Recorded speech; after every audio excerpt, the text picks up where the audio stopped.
What's good, YouTube? Quinn Wade coming to y'all with that analysis breakdown tribute on George Mikan, the first NBA superstar. He was able to hit that sweeping hook shot in the paint, got deep post position, good footwork to get it off, and he was able to cleanly hit it consistently. He even was able to add some distance on that shot because he just understood how to get it off. He also can get deep post position and go right off the backboard and score easily. He was about almost 7 foot, so it wasn't difficult to do. One thing I loved about him was that he would always get the position that he want on the court, and then he would know how to attack, and he even knew how to use his jump shot ability in the paint. One of the first fadeaways that was effective.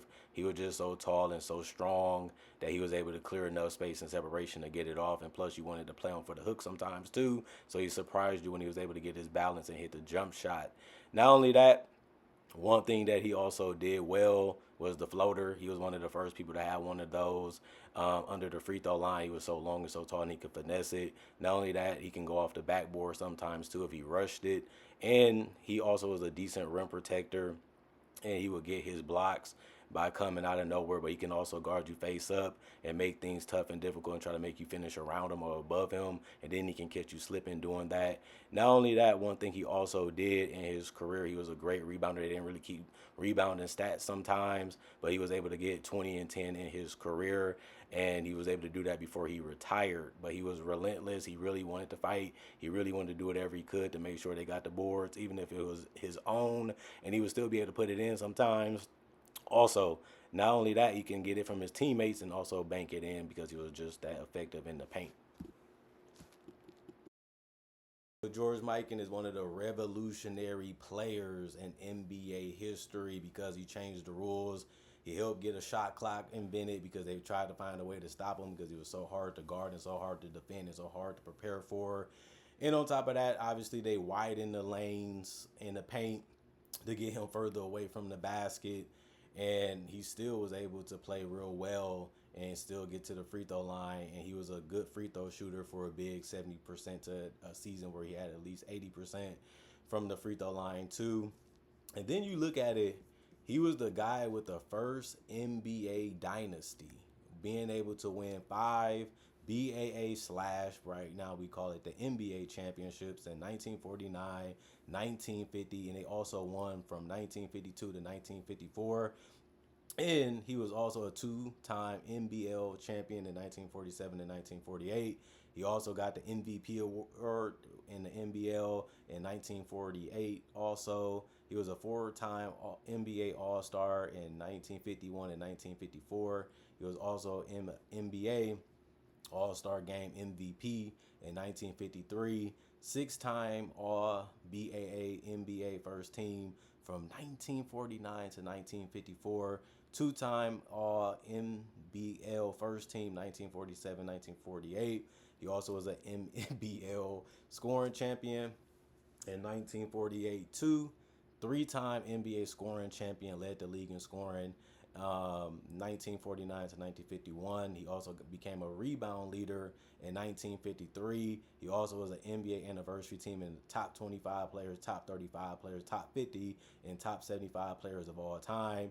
He had his number 99 retired by the Los Angeles Lakers. He was drafted by um, the Minnesota Lakers, and he actually ended up um, he actually was drafted by the Chicago American Gears, I believe.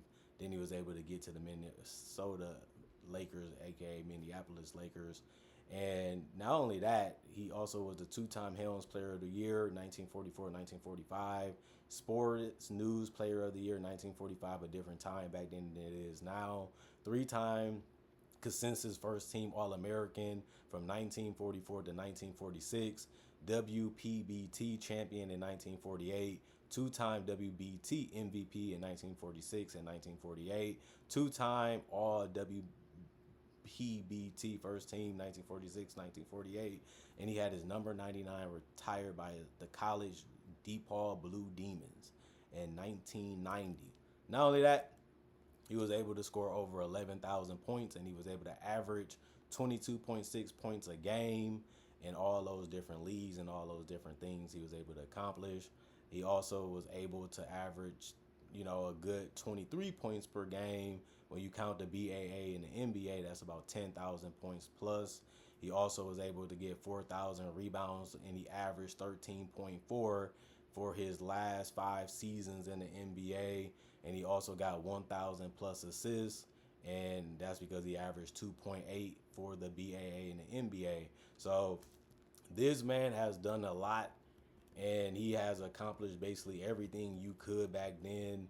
He was the guy you was coming to see, to the point where they started calling it George Mikan versus whatever team they was going against, just because he was just that popular and he was just that great at the game. I know his field goal percentage ain't the craziest when you look at it. I know that his shot selection wasn't the most amazing either, but he just simplified the game and just understood how to play by the rules. He understood what he was great at and what he wanted to do and what he was trying to do each time he got the ball. That's why he was a great passer for the position. That's why he was a great scorer for the position.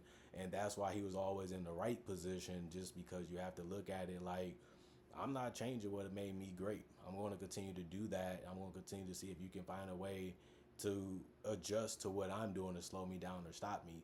And nobody really could do it enough without getting in foul trouble or without needing the rules to be changed, just because they wanted to win so bad, but they knew they had to go through George Mikan and his team to get it done.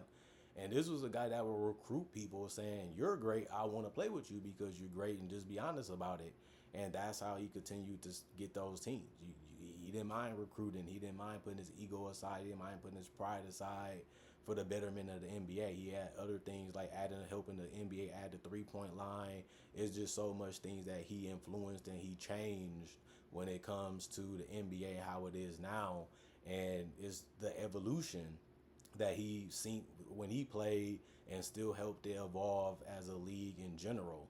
And this man has just gave and did so much to the NBA and basketball in general that it's amazing to see him still be known as one of the top 50 players of all time after all these decades and years have been on and going. And then you see the fact that some people can't have a resume like what he had, and he was the best player of his era.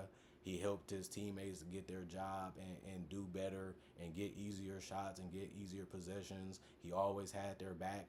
He always played hard. You never questioned anything when it comes to leadership, defense, or even trying to dominate a game, because he went out there to play as hard as he could each and every time he was out there. And that's what you want your leader and your best player to do. So I'm really thrilled and really happy to add him into the archives of Analysis Playground, because this is a founding father. This is one of the reasons why the NBA is still around and still one of the most popular things you can watch. And it is the biggest sport worldwide, globally. And it has been for so many decades, and he's one of the reasons, because of the changes and the things that he kept trying to do to help the NBA grow and improve. And they had listened and they valued his opinion, because why wouldn't you? And it ended up making a game more enjoyable and more fun and more better to this day. So rest in peace. Still one of the best players to ever play this game. Still one of the most dominant players, and one of the first dynasties, if not, you can also say the first dynasty in NBA history.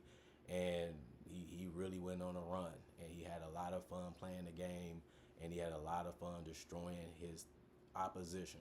And he did it for so many years, and that's one of the best parts. He was able to be a dominant player for a long period of time, and he put his time in, he put his work in, and it paid off for him, because that's how we're going to remember him, for all the things that he did for the game of basketball in general. Other than that, comment, like, subscribe, share, hit the notification bell for more analysis. And if you're new to the channel, I do conversation videos about NBA only topics. I also do breakdowns of real footage of legends, current legends, rookies, and also future stars. I also do mock draft and draft coverage too. So if you love basketball, you can't get enough of, especially NBA, this is the channel for you. Plus, I got over 3,000 plus videos already on my channel that you can watch and you can enjoy. Plus, I upload basically every single day, so it always gives you something to look forward to. It always gives you something to want to watch and want to see, because I mix it up and give y'all a lot of different things throughout the entire year.